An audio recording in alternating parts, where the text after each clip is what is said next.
नमस्ते, welcome to my channel Deep Astro Universe. आज मैं आपके साथ बात करूंगी वर्गो लग्न के लिए अक्टूबर का मंथली प्रेडिक्शन क्या कहता है।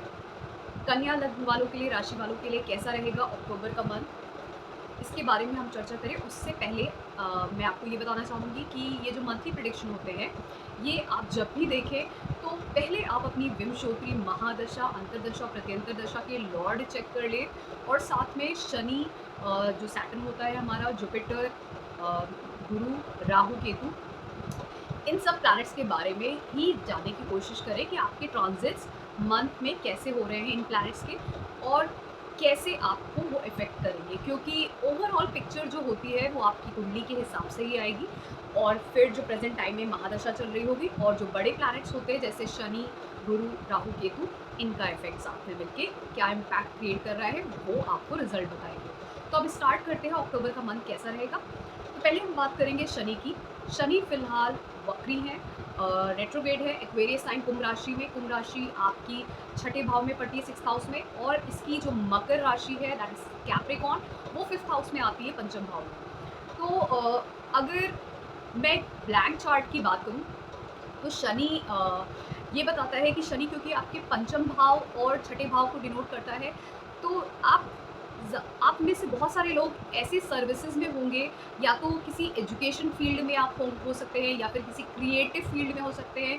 इस तरीके की चीज़ों में आप ज़्यादातर हो सकते हैं, आप ज़्यादातर वर्गों वाले लोग। और उसके अलावा मैं ये बताऊंगी कि जो अभी फ़िलहाल जो ट्रांज़िट चल रहा है शनि का, वो क्योंकि वो रेट्रोग्रेड है, वो 6th हाउस में है, और अगर आपकी कुंडली में भी रेट्रोग्रेड है तो थोड़ा-सा ये टाइम आपके लिए बेटर होगा पिछले जब वो डायरेक्ट था, मतलब मार्गी था। और अगर आपकी खुद की कुंडली में वो मार्गी है तो ये वक्री वाला टाइम थोड़ा-सा डिफ़िकल्ट होगा। अभी फ़िलहाल वो क्योंकि छठे भाव में है, तो छठे भाव में वो आपको सर्विसेज, मतलब आप किसी भी तरीके की सर्विसेज, जॉब के लिए, कंपटीशन के लिए ट्राई कर रहे हो, तो उसमें आपको सक्सेस दिला सकता है। लेकिन एक चीज़ है कि ये आपको हो सकता है हेल्थ इश्यूज़ भी दे, या फिर कुछ ऐसी डिज़ीज़ जो लॉन्ग टर्म आपके लाइफ में बहुत लंबे ड्यूरेशन तक आपको पता भी ना चले वो एग्ज़िस्ट आपकी बॉडी में करती है, या फिर अगर हो जाती है इस टाइम पे तो उसका क्योर इतनी जल्दी नहीं हो पाएगा और बहुत लॉन्ग लास्टिंग हो सकता है। तो वैसे फ़िलहाल जो छठे भाव का शनि है वो आपके लिए क्या करेगा इस टाइम पीरियड में, जब तक कि ये कुंभ राशि में रहने वाला है। पहले तो ये छठे भाव से रिलेटेड कुछ जितनी भी चीज़ें हैं उसको एक्टिवेट कर देगा। तो अगर आप जॉब के लिए ट्राई कर रहे हो, या आप ऐसी फील्ड में हो जैसे डॉक्टर्स होते हैं, और किसी सर्विस ओरिएंटेड जॉब में हो, आप वॉलंटियर करते हो, किसी नॉन प्रॉफिट ऑर्गेनाइजेशन में काम करते हो, इन सब चीज़ों में भी आपको वो बेनिफिट दिलाएगा। और उसके साथ-साथ क्योंकि इसकी थर्ड एस्पेक्ट, तीसरी दृष्टि जो है अष्टम भाव पे है, तो आपको रिसर्च ओरिएंटेड चीज़ों में आपको ज़्यादा इंटरेस्ट आ जाएगा। वो रिसर्च ओरिएंटेड चीज़ें कोई भी हो सकती है, डिपेंडिंग ऑन आपकी फ़ील्ड क्या है। आप साइंस एंड टेक्नोलॉजी में भी रिसर्च कर सकते हो। आप हो सकता है ऑकल्ट साइंस, एस्ट्रोलॉजी में आपका इंटरेस्ट चला जाए। अगर आप सीए, इनकम टैक्स, या किसी ब्यूरो में काम करते हो जैसे सीबीआई होते हैं, ये सब, इन सब फील्ड में 8th हाउस गवर्न करता है, तो इन सब में आपको बेनिफिट होगा। और अगर जो लोग जैसे एलआईसी में काम करते हैं, किसी ऐसे फील्ड में जैसे मैंने सीए बोला, तो ये सब शेयर मार्केट और इन सब में काम करें, वहाँ से आपको बेनिफिट होगा। अगर आपने ऐसी कोई चीज़ में पैसे लगा रखे थे तो हो सकता है वहाँ से आपको प्रॉफिट हो, तो इसमें ये आपको हेल्प करेगा इस टाइम पीरियड में। फिर आपको अगर फॉरेन जाने का इंटरेस्ट था, चाहते थे वीज़ा लगे, या आप स्पिरिचुअलिटी की तरफ जाना चाहते थे, या आप कुछ अच्छा काम करना चाहते थे जहाँ पे आप चैरिटी करना चाहते थे, दूसरों की हेल्प करना चाहते थे, और वो हेल्प आप किसी हॉस्पिटल या किसी ऐसे लोग जो जेल में काम करते हैं, ऐसे लोगों की तरफ आप थोड़ा-सा एक चाहते थे कि कुछ आप उनके लिए करें, चैरिटी वर्क, वो सब आप इस टाइम पे कर सकते हो। और हो सकता है आपका माइंड भी थोड़ा-सा उस तरफ डाइवर्ट हो। तो ये ट्रैवल के लिए भी आपके लिए अच्छा रहेगा, अगर आप फॉरेन शिफ्ट करना चाहते हो उसमें मदद करेगा, और चैरिटी वर्क, स्पिरिचुअलिटी, इन सब में भी आपको हेल्प करेगा। और हाँ, थोड़े खर्चे भी आपके बढ़ सकते हैं ये, लेकिन ये जो भी खर्चे होंगे ये आपके पॉजिटिव ही होंगे, नेगेटिव नहीं होंगे। और अगर होते भी हैं तो वो एक अच्छे काम के लिए ही होंगे मैक्सिमम। फिर उसके बाद इसकी जो 10वीं दृष्टि है वो आपके तीसरे भाव पे जाएगी, थर्ड हाउस पे। तो थर्ड हाउस में आपका विल पावर है, आपकी जो डिजिटल कम्युनिकेशन होते हैं और जो आपका शॉर्ट डिस्टेंस ट्रैवल होता है, ये सब उसमें आता है। तो कहीं न कहीं आपका विल पावर, जो आपका पराक्रम है, उसको बढ़ाता है। आपकी जो स्किल्स हैं, ख़ासकर जो राइटिंग, रीडिंग स्किल्स हैं, ओरेटर्स जो होते हैं, जो डिजिटल कम्युनिकेशन का आईडी सॉफ्टवेयर्स वाले यूज़ करते हैं, कोई भी जो इस तरीके का यूज़ करता है, उनके लिए बहुत हेल्पफुल होगा। आप शॉर्ट डिस्टेंस ट्रैवल पे आपको मदद करेगा। तो मोस्ट ऑफ द टाइम ये हो सकता है कि आपके ट्रैवल्स बहुत ज़्यादा बढ़ जाएँ इस टाइम पीरियड में, तो ये हो सकता है। फिर बात करते हैं जुपिटर की। जुपिटर फिलहाल रेट्रोग्रेड है, उसके लिए मैंने एक अलग से वीडियो बना रखा है, आप वहाँ पे जाइए, उसके डिस्क्रिप्शन में टाइम स्टैम्प्स पे आप देख सकते हैं अपने लग्न राशि वालों के लिए कैसा रहेगा ये 4 मंथ्स जब जुपिटर रेट्रोग्रेड है, तो वो आप वहाँ से समझ सकते हैं। फिर मरकरी की बात करते हैं। बुध जो है वो पहले कन्या राशि वर्गो में रहेगा, जो आपके फर्स्ट हाउस है, और फिर उसके बाद वो सेकंड हाउस लिब्रा साइन तुला राशि में चला जाएगा 19 अक्टूबर को। और सूर्य क्योंकि उसके साथ यूति ही कर रहा है, तो सूर्य भी पहले वर्गो में रहेगा आपके फर्स्ट हाउस में कन्या राशि में, फिर वो भी 18 अक्टूबर को लिब्रा तुला में चला जाएगा। तो ये एक बुधादित्य योग बन के रहेगा अक्टूबर में। तो बुधादित्य योग बनने की वजह से एक तो ये कहीं ना कहीं आपका इंटेलेक्ट, आपका इंटेलिजेंस बढ़ाता है, आपकी पर्सनालिटी इन्हांस होगी इस टाइम पीरियड में, और आपकी जो वेल्थ है सेकंड हाउस, वो भी कहीं ना कहीं बढ़ेगी।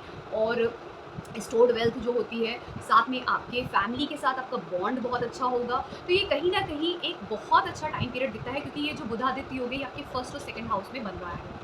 तो इसकी अगर महादशा, अंतर्दशा या प्रत्यंतर चल रहा होगा, तो आपको हो सकता है आप अपनी बुद्धि, इंटेलेक्ट के हेल्प से आप अपने लिए कुछ नए सोर्सेज़ ऑफ इनकम जनरेट कर सको, या फिर अपने ही फैमिली में कुछ अच्छा एनवायरनमेंट क्रिएट कर सको, जहाँ पे जिसकी वजह से आपके फैमिली के साथ आपके बॉन्ड बहुत अच्छे हो जाएँ, तो ऐसा भी कुछ हो सकता है। फिर बात करते हैं वीनस की, शुक्र की। शुक्र फिलहाल लियो साइन आपके 12th हाउस में है, और 2 अक्टूबर को लियो साइन में रहेगा। वो लियो साइन में ही रह के अपने नक्षत्रों को बदलेगा। पहले वो माघा नक्षत्र, केतु के नक्षत्र में रहेगा, उसके बाद फिर वो 17 अक्टूबर को पूर्व फाल्गुनी शुक्र के ही नक्षत्र में रहेगा, और उसके बाद 30 अक्टूबर को वो उत्तरा फाल्गुनी सूर्य के नक्षत्र में चला जाएगा। तो जो शुक्र है वो 12वें घर में है। तो कालपुरुष की कुंडली में जो 12वां घर होता है वो पाइसेस होता है, और वो एक्सॉल्टेड मतलब उच्च की राशि है शुक्र के लिए। तो शुक्र जब भी 12वें घर में आता है, तो आपका जो खर्चे हैं वो लग्ज़रियस चीज़ों में ज़्यादा होने लग जाते हैं, मतलब अच्छे खर्चे, जैसा मैंने बोला। तो आप हो सकता है इस टाइम पीरियड में अपने ऊपर बहुत ज़्यादा पैसे खर्च करने की कोशिश करो। हो सकता है आप नए क्लोथ्स बाय करो, नए कॉस्मेटिक बाय करो, आप अपना ट्रैवल करने के लिए जाओ, कहीं घूमने-फिरने, अपने खुद के एन्जॉयमेंट के लिए और लग्ज़रियस चीज़ों के लिए आप इस टाइम पीरियड में हो सकता है पैसे स्पेंड करो, हो सकता है आप पार्टी करो, एन्जॉय करो। तो ये सब चीज़ें हो सकती है, क्योंकि वीनस जब 12th हाउस में जाता है, तो बहुत सारी चीज़ें हैं जिसको डिनोट करता है, जहाँ पे आप पैसा खर्च करते हो अपने लग्ज़रियस, अपने अपने कम्फ़र्ट के लिए। तो वो आप कुछ भी कम्फ़र्ट के लिए कर सकते हो। तो वो ये सब चीज़ें डिनोट करता है। फिर उसके बाद मैं बात करती हूँ मंगल की। जो मार्स है वो फ़िलहाल लिब्रा साइन में आपके सेकंड हाउस में है, और वो 3 अक्टूबर को चित्रा नक्षत्र में चला जाएगा, और फिर 13 अक्टूबर को लिब्रा साइन में ही वो स्वाति नक्षत्र, राहु के नक्षत्र में चला जाएगा। तो जब भी जो मंगल है वो शुक्र के नक्षत्र में, और शुक्र जब मंगल के नक्षत्र में जाता है, और या फिर मंगल शुक्र की युति होती है अगर आपकी कुंडली में भी है, तो ये जो बताती है कि आप दूसरे जेंडर की तरफ ज़्यादा अट्रैक्टेड रहते हो। आप कहीं न कहीं बहुत जल्दी अट्रैक्ट हो जाते हो दूसरे जेंडर को देख के, ये डिनोट करता है। आप फ्लर्टेशियस हो सकते हो, ये भी आपके नेचर में पता चलता है। तो ये एक अट्रैक्शन वाली एनर्जी होती है। तो इस टाइम पीरियड में जब तक कि मार्स वीनस की राशि में लिब्रा साइन में है, और वीनस भी 12th हाउस में है, तो कहीं न कहीं ये आपके लिए ये दिखाता है कि आप कहीं न कहीं एक हो सकता है एक पार्टनर की तलाश करो। हो सकता है अगर आपका लाइफ पार्टनर नहीं है, तो आप शादी के लिए भी ढूँढ सकते हो, बट आप एक किसी पर्सन की तरफ आप डेफ़िनेटली अट्रैक्ट होगे इस टाइम पीरियड पे, और आप चाहोगे कि उसके साथ टाइम स्पेंड करो, या फिर आप ये भी चाह सकते हो कि वो आपका लाइफ पार्टनर बने। तो आप कहीं न कहीं इस टाइम पीरियड में आप वो अट्रैक्शन फ़ील कर सकते हो किसी के लिए भी, किसी अपोज़िट जेंडर के लिए या किसी के लिए भी, क्योंकि ये अ, एक ऐसा साइन है जहाँ पे मार्स वीनस के साइन में, वीनस मार्स के साइन में, या इनका कॉम्बिनेशन एक बहुत बड़ा अट्रैक्शन वाला, जिसमें आप दूसरे जेंडर की तरफ बहुत ज़्यादा अट्रैक्ट रहते हो, उसका एक योग बनाता है। तो ये अक्टूबर का टाइम मैंने स्पेशली सभी लग्न वालों के लिए बोला है कि अगर आप पार्टनर या लाइफ पार्टनर ढूंढ रहे हो, तो ये टाइम पीरियड आपके लिए बहुत अच्छा हो सकता है। और इसकी जो मंगल की 2 राशियाँ हैं, एक एरीज़ और एक स्कॉर्पियो, मेष और वृश्चिक, मेष आती है आपके अष्टम भाव में और वृश्चिक आती है आपके तीसरे भाव में। तो ये दिखाती है कि कहीं न कहीं आप जो है अचानक से हो सकता है अ, ये हो सकता है कि all of a sudden there is a transformation और आपको कहीं ट्रैवल करना पड़ रहा है या किसी के साथ डिजिटल कम्युनिकेशन कर रहे हो, अचानक से कोई आपको मिल जाता है, आप अट्रैक्ट हो जाते हो और आप उससे बहुत ज़्यादा बात करने लग जाते हो। कुछ ऐसा भी हो सकता है, बहुत ज़्यादा किसी की तरफ आप अट्रैक्ट हुए, अचानक से कोई आपको दिख गया और वो अट्रैक्शन वाली energy all of a sudden आएगी आपकी लाइफ में। कुछ भी आपको कोई दिख सकता है जिसकी तरफ आप अट्रैक्ट हो और फिर आप चाहोगे कि उससे कम्युनिकेट करो और हो सकता है आप थ्रू डिजिटल कम्युनिकेशन आप उससे इंटरैक्ट हो। ये भी चीज़ें पॉसिबल होती है। क्योंकि जब भी मार्स इन वीनस के साथ होता है, किसी भी तरीके का ऐसा योग बनाता है, तो ये एनर्जी आपको फ्लर्टेशियस और आपको बहुत ज़्यादा अट्रैक्टिव भी बनाती है और आप बहुत जल्दी दूसरे जेंडर्स की तरफ अट्रैक्ट भी होते हो। और साथ में आपके वीनस भी 12th हाउस में है, तो ये थोड़ा बहुत इस चीज़ को सपोर्ट भी करता है। तो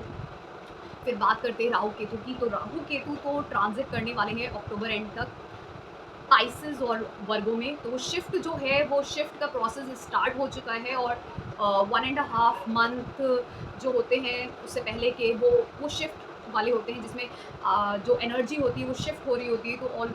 तो आपको उसका इफ़ेक्ट जो है वो पहले से ही मिलने लग जाता है। तो उसके लिए मैं अलग से वीडियो बनाऊँगी और उसमें आप जान सकते हैं राहु केतु का क्या इफ़ेक्ट रहेगा जब वो स्पाइसेस और वर्गों में जाएँगे, सारे लग्न वालों के लिए।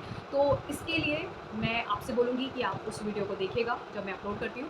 तो अगर आपको मेरा ये एनालिसिस अच्छा लगा हो वर्गो लग्न वालों के लिए अक्टूबर मंथ का, तो आप मेरे चैनल को डीप एस्ट्रो यूनिवर्स को सब्सक्राइब करिएगा और इस वीडियो को भी लाइक करिएगा। Thank you so much. धन्यवाद।